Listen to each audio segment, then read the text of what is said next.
Okay, so Flex Lex treats right here. This is the I have my flashlight on just to give it some lighting, but this is the vegan rainbow cookie.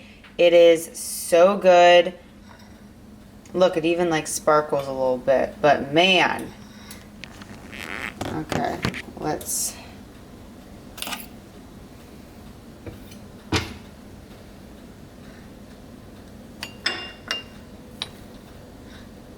Mmm.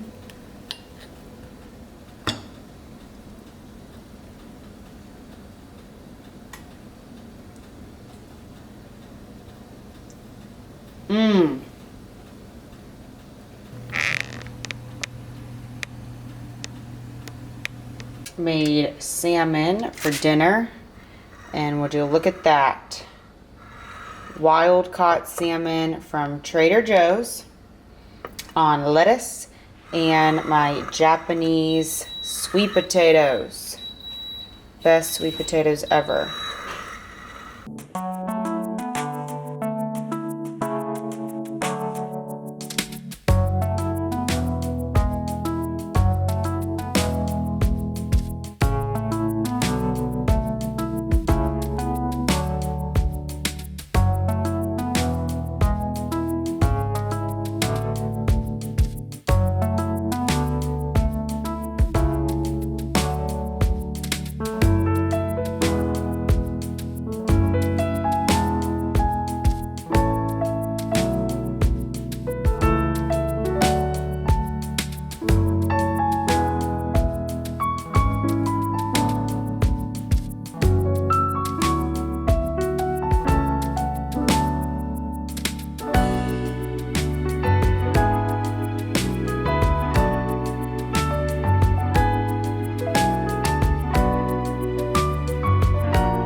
Hello. Okay, it is Saturday, June 19th, and hello YouTube.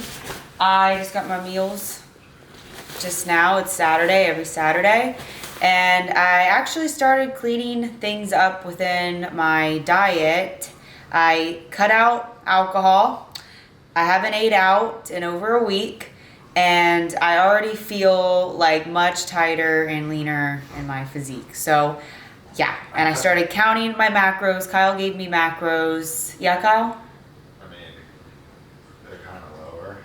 Yeah, Kyle went ahead and like, you know, kind of really cut my macros here. And then I started doing some cardio again, and I already lost three pounds, but yeah, I already feel better and tighter in my physique here, so it's good. But yeah, I mean, we're 16 weeks out from the Mr. Olympia.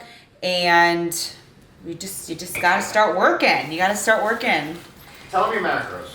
Okay, my macros are 170 carb or 160 carb, but I'm not counting any of the greens that I'm doing. Like I don't count my asparagus or any of the greens, so I'm probably eating 200 carbs. No, maybe less than that. But yeah, I'm not counting any veggies, so that's just coming from straight starchy carbs. So 160 carb, 140 protein, and 50 fat. So that's like 1,600, a little over that, calories. And then we're just doing 4 sessions at 30 minutes, cardio. Okay, I told my girl that I'm starting prep, so I want to clean things up within the food side of things because she makes them so good. She adds a ton of flavoring, and then also she was giving me meals that had 50 carbs in it, so now my carbs are lower. And this meal, well, this meal has 40 carbs in it, but it's plain. It's just looks like it's sweet potato and cod and broccoli.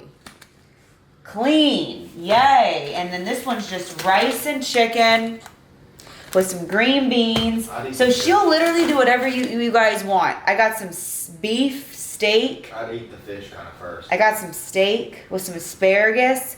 Look at that, bro meals. Okay, we gotta get. You know, when I prep, guys, it's so bro. I don't eat any processed stuff. It is strictly like sweet potato, rice, chicken. I'm not eat. The only processed things I'm eating is rice cakes, and almond milk, and then I have my coffee creamer actually, which is so good. If you have these in your area, these nut pods, and this one's cinnamon flavor, and there's only one fat in it. Because I just can't drink black coffee. It's just, coffee is so important to me, and I cannot drink black. Move to black coffee. Kyle is starting to clean things up with his diet too. So what he does is he just cuts out half and half, which, I just really don't like black coffee. I have to have, I mean, during peak week or when I'm like a day out, yeah, I'll do it. But this one is coconut cream, and it's made with almond milk. And it's only 1.5 fat for 30 grams. And literally, these are amazing. I got them at Whole Foods yesterday. If you want to drink less coffee, though, drink black coffee. Yeah, because... If you're drinking like 50 ounces, I don't know, you know. So yeah, I'm really happy about this. Really, just rice. So she'll do whatever you guys want. So I'm currently doing a Q&A on my Instagram right now, and I thought Kyle and I would answer just like a couple right here real quick. I'm getting a lot of off-season, improvement season questions, post-show questions. So this one, top 5 musts in a long improvement season. Top 5 musts. 80% of the off season is training. Like 80% is training. Don't you agree? Yes. 80% of that is training. So training, obviously. Number 2 is being on a proper regimen, right? Being on a proper training regimen and going through different blocks within your training and like different phases of, you know, some blocks being higher rep ranges and some being lower rep ranges. If you're a bodybuilder, you're probably going to want to do more of these volume hypertrophy blocks where rep ranges are a little bit higher. You know, 8, 12, 15 reps of things. Maybe going up to 20 on certain things, but you know, I guess if you were powerlifting, maybe you would be doing a little bit more intensity, lower rep range blocks. So it does depend on your goal. But yeah, if you're bodybuilding, if you want to go through, you know, 3 or 4 volume blocks and then you throw in one of those intensity blocks and then you go back to pushing volume, that could be beneficial for you on your joints and growing.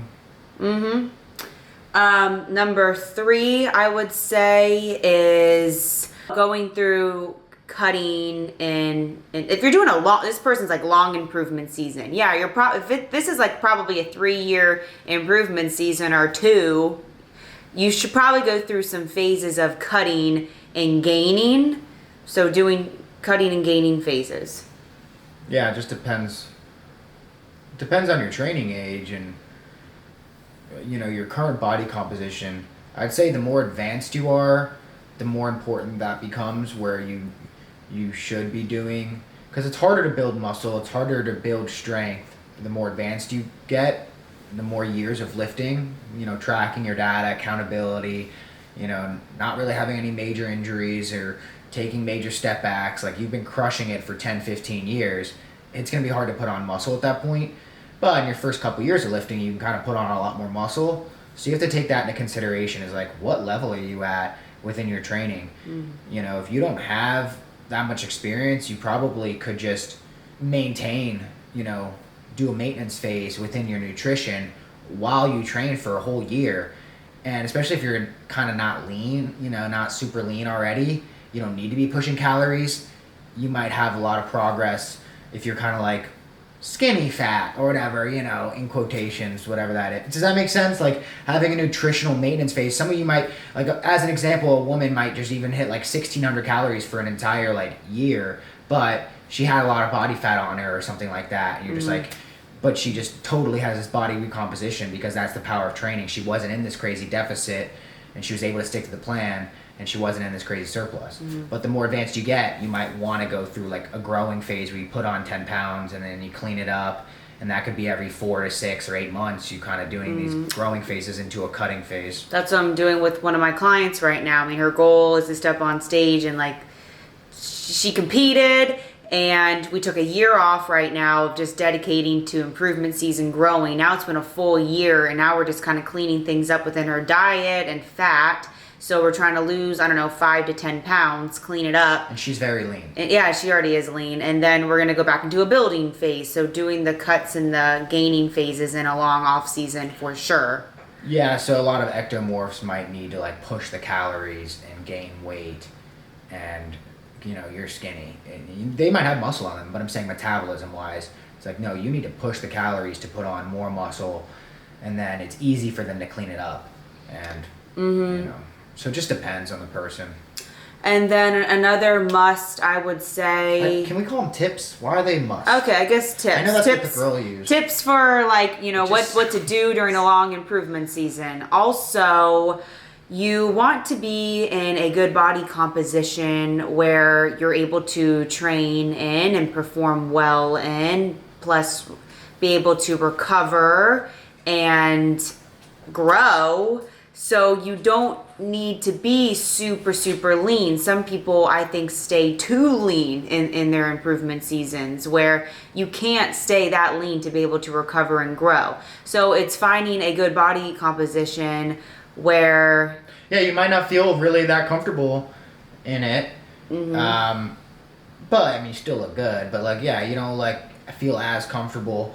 But you're able to kind of push volume, push sets, do intensity techniques, drop sets, and still be able to recover. So I think that's something to consider when you're deep in an off season. Is the body composition you kind of need at that point might not be, you got to get uncomfortable at times. Yeah, I always say that you have to be uncomfortable even during in contest prep. There's uncomfortable times when you're deep into contest prep, right? And then even in the improvement season, there's going to be a little bit of uncomfortable times in your physique maybe even. But also another one is you don't want to put on too much body fat where it's just unnecessary and it's just too much, right? So you don't want to be too lean and you don't want to go off the walls and be, 40-ish pounds post stage. Yeah, because if you're... I guess for a long improvement season, it's actually fine to kind of gain body fat pretty quick after a show. If you're going to do a long, you're about to do 3 to 5 years improvement season, well then you could probably be a little bit fatter, but I would say what the issue there is, you can't have your starting position be super fat. You can't be hey, I have to lose 40 to 60 pounds to get in shape after my 3 to 5 year off season. You would definitely want to be doing those fat loss, those prep before the prep situation, let's say you take a 4-year off season and you're 40 pounds up. A year before you start that prep, do a freaking 4 or 5 month cut and get to 20, 25, get to 20 pounds up, gain 5 of it back, then start your prep. You know what I mean? So let's repeat those 5 tips. Well, there was one more, and I think you should definitely still be on some supplements too, and meaning your fish oil, staying on that, and your creatine. So I think those are 2 really big ones you should be on all year round, in my opinion, especially if you don't eat a lot of fatty fish. So being on your fish oil and the creatine. So we can... Sleep.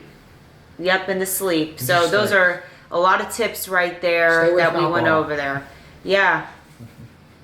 Cool. Or stay away from getting drunk, yeah. Those are our tips right there.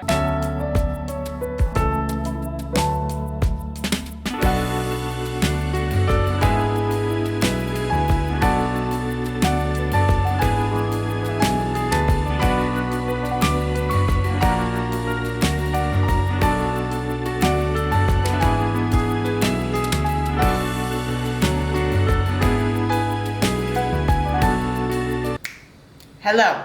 Okay, so I did something recently that I thought was really interesting, and I just wanted to share with you guys because I think it's interesting.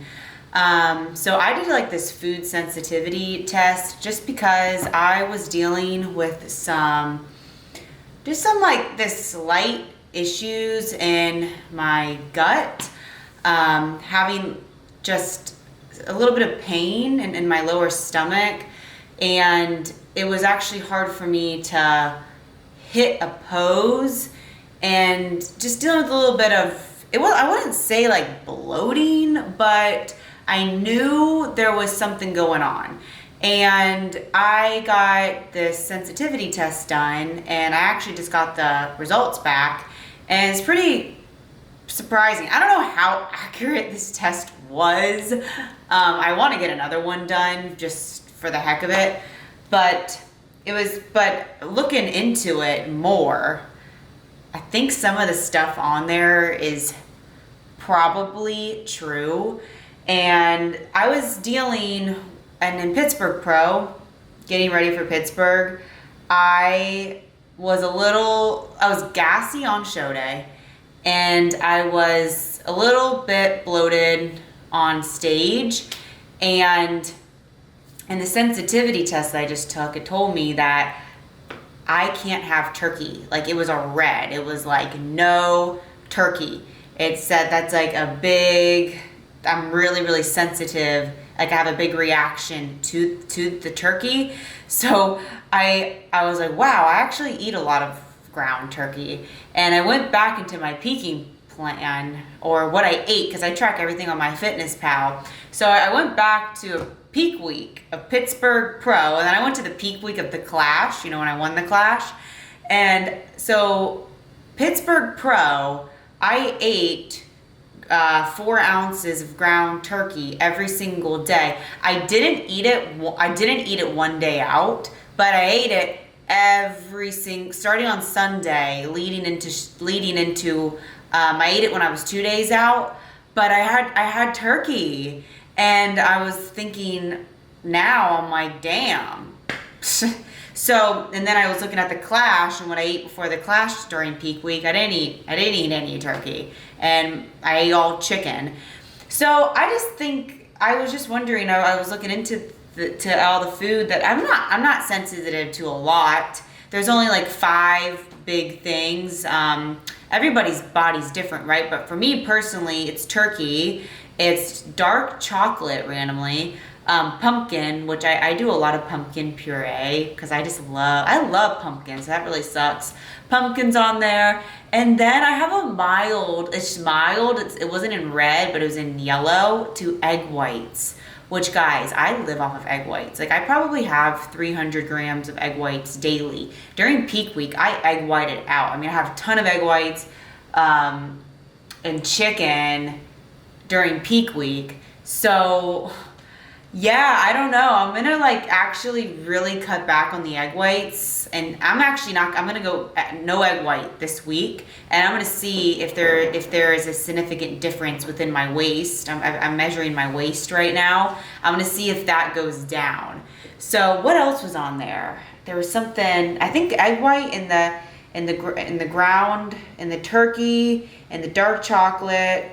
I'm trying to think if there was anything else on there that I think that was really it. I mean, I can look on there, but just interesting, right? And then for me, I'm just trying to get to that elite top level where on show day, I want my midsection to be as tight as possible, and I really don't want to be dealing with bloating. So I think this is really cool to definitely do during peak week. You don't want to be, for me personally, I should not be eating any egg whites.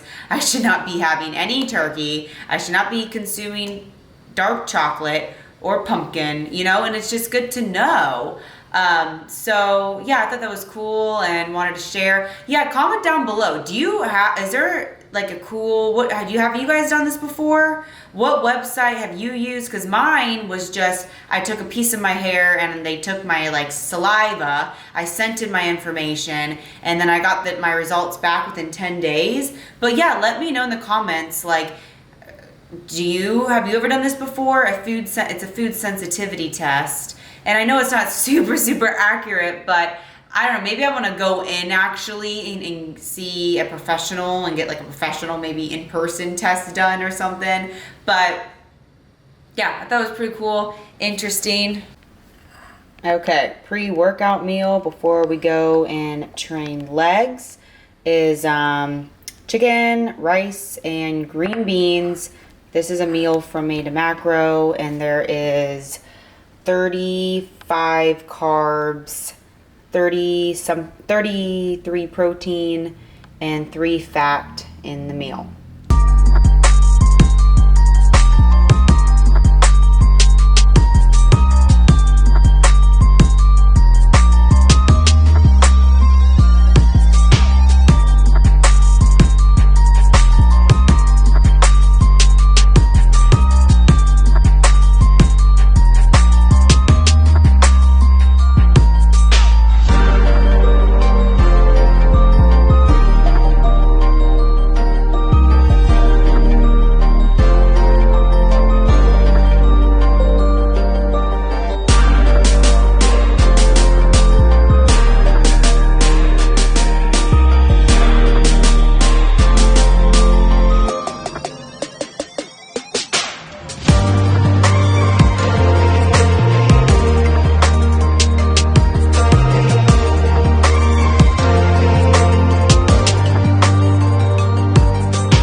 Okay, so I have been liking TikTok recently just because of the little hacks. So, and just I like the organization ones. So this is underneath a kitchen sink. Let's organize under the kitchen sink. I started off by pulling everything out and wiping it down. And if you don't want a box of garbage bags sitting around, try this hack that I saw on TikTok. Take the roll of garbage bags out of the box and then just pull out that center garbage bag. And I bought a soda bin container that has a lid, but I saw different containers being used. Continue to pull that center garbage bag right through the handle, and it will continue to keep you nice and organized. And to save space in the cabinet, I bought these command hooks that allow you to hang up your favorite bottles. I attached 3 hooks, evenly spacing them out inside the door. And for the opposite door, I bought 3 of the large caddies. And since these are super close to the dishwasher, I decided to just put the little dishwasher soaps in there. And then the middle one, I just filled with some sponges and some magic erasers. And then I also attached a third one to inside of the actual cabinet. I love how organized it looks now, and I bought all of the containers from Amazon, and I have them linked for you right in my Amazon shop. So I just organized underneath my kitchen sink, and it looked like complete madness. But now, ooh, look how organized that is. Now I'm still waiting for some stuff to come on Amazon. Like I'm waiting for those hooks to come in. Hasn't come in yet, but yeah, I'm gonna put the hooks here so I can, you know, hold up some of those. And then on this side, obviously, I'm gonna put the little big baskets that she had, so I can put my dishwashing, whatever soap. But okay, so yeah, I got these off of Amazon. These containers, like, oh my gosh, super fresh and clean. TikTok.